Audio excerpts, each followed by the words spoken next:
The transmission came through every communication channel in the known galaxy. It was a declaration that made the stars themselves seem to tremble. The Jar-Kali Caliphate, rulers of 47 star systems and commanders of the largest alien armada ever assembled, had announced their sacred war against humanity. Their supreme caliph stood before billions of viewers, his 4 eyes burning with religious fury as he proclaimed that the human species would be cleansed from existence. They called it the Great Jihad. They believed it would last 3 solar cycles at most.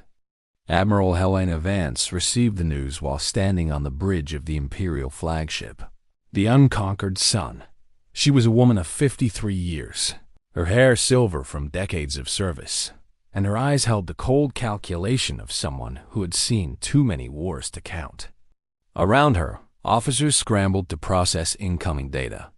The Jar-Kali fleet numbered over 8,000 vessels. They had mobilized everything they had. Every warship, every carrier, every destroyer in their vast empire was now pointed at human space. The Imperial Council had called an emergency session within hours of the declaration. Politicians argued and debated, while military commanders presented grim projections. The Jar-Kali outnumbered the Imperial fleet 3-1. Their ships were larger, their weapons more powerful on paper, and their soldiers had been bred for war across generations. Many council members spoke of negotiation, of surrender, of finding terms that might spare humanity's existence. Admiral Vance listened to all of it in silence. When the room finally grew quiet, she stood and walked to the center of the chamber. Her voice was steady and carried no trace of fear. She reminded them that humanity had faced extinction before. They had survived ice ages, plagues, and the near destruction of Earth itself during the resource wars. They had clawed their way to the stars through blood and sacrifice. They had built an empire not through luck, but through an unbreakable will to survive. She told them that the Jar-Kali had made a fatal mistake. They had assumed that humans were like the other species they had conquered. They were wrong. The Imperial fleet mobilized within 48 hours. Every ship capable of combat was called to service. Factory worlds worked through endless shifts to produce weapons and ammunition. Citizens across 100 planets volunteered for military service. There was fear, certainly. The Jar-Kali were terrifying enemies with a reputation for cruelty. But there was something else that spread through human space like wildfire. It was anger. Pure, righteous anger that these aliens had dared to threaten their children, their homes, and their future. Admiral Vance established her command at the Nexus Point, a strategic location where 3 major hyperspace lanes converged. It was here that the Jar-Kali would have to pass if they wanted to reach the core human worlds. She had 2,600 ships under her command. It was not enough by any traditional measure of warfare. But Vance had spent her entire career studying alien tactics. She knew the Jar-Kali better than they knew themselves. The alien armada arrived on the 17th day. They emerged from hyperspace in perfect formation, a wall of steel and fire that stretched across the void. Their flagship, the Divine Punishment, was a massive vessel nearly 12 kilometers long. It carried enough firepower to crack a planet's crust. The Supreme Caliph himself commanded from its bridge, eager to witness the destruction of humanity firsthand. The Jar-Kali expected the humans to retreat.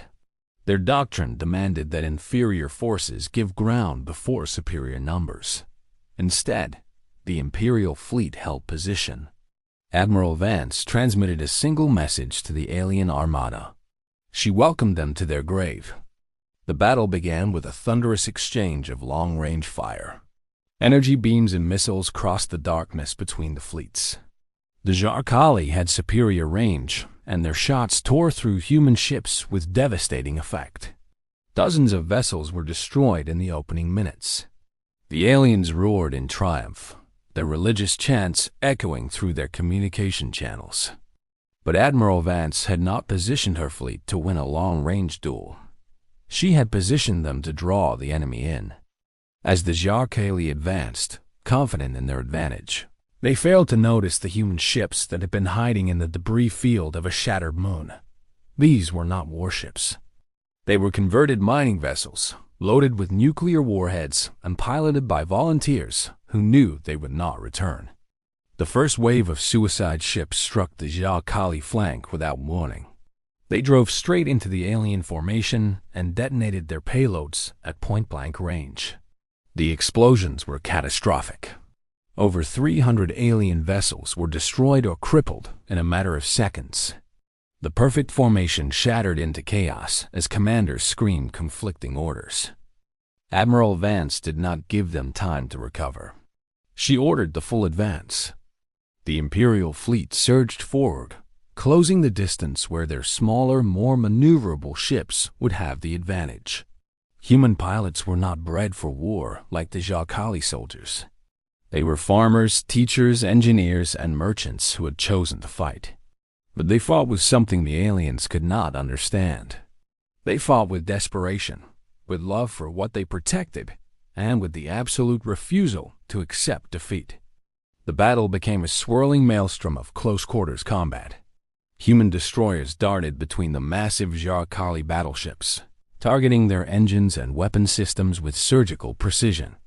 Fighter squadrons engaged in deadly dances, outnumbered but never outmatched. Every human pilot knew that retreat meant the death of their families. That knowledge made them fearless. The Supreme Caliph watched the battle unfold with growing disbelief. His holy warriors were dying by the thousands. Ships that had conquered dozens of species were being torn apart by creatures he had dismissed as weak and primitive. He ordered his reserve forces to engage, throwing everything into the fight. It was exactly what Admiral Vance had anticipated. The second part of her strategy revealed itself. Hidden hyperspace beacons activated across the battlefield, and a fresh wave of human ships emerged directly behind the Jihad reserves. These were the oldest vessels in the Imperial fleet, ships that should have been decommissioned decades ago. They were crewed by retired veterans who had come out of retirement for one final mission. They struck the alien rear with fury that bordered on madness. The Jihad found themselves trapped. The humans were everywhere, attacking from all directions, refusing to die even when their ships were burning around them. Escape pods launched from crippled vessels, only for their pilots to steer them directly into enemy bridges. Wounded ships rammed larger opponents rather than withdraw. The aliens had never faced anything like this. Their religious texts had not prepared them for an enemy that turned death itself into a weapon.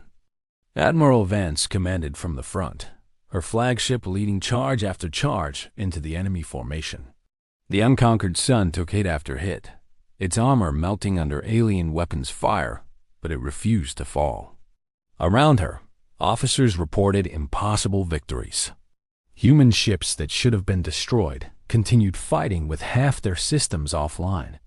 Crews plugged hull breaches with their own bodies to keep their weapons firing. Medics treated the wounded while simultaneously manning gun stations. The divine punishment made a desperate attempt to break through to open space. The Supreme Caliph had finally understood that this battle could not be won. His holy war had become a slaughter, and his people were the ones being slaughtered. He ordered a full retreat, abandoning his invasion in favor of survival. Admiral Vance anticipated this as well. She had kept her fastest ships in reserve for this exact moment. They intercepted the fleeing flagship and surrounded it.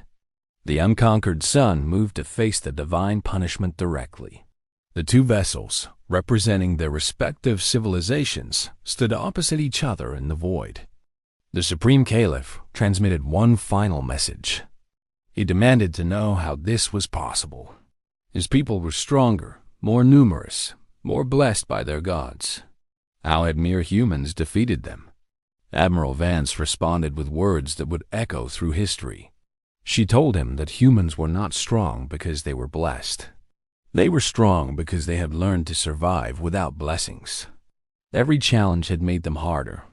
Every defeat had taught them to fight better. Every loss had strengthened their resolve. The Jarkali had declared war on a species that had been at war with the universe since the day they crawled from the primordial mud. They had evolved to struggle, to suffer, and to overcome. The divine punishment was captured intact.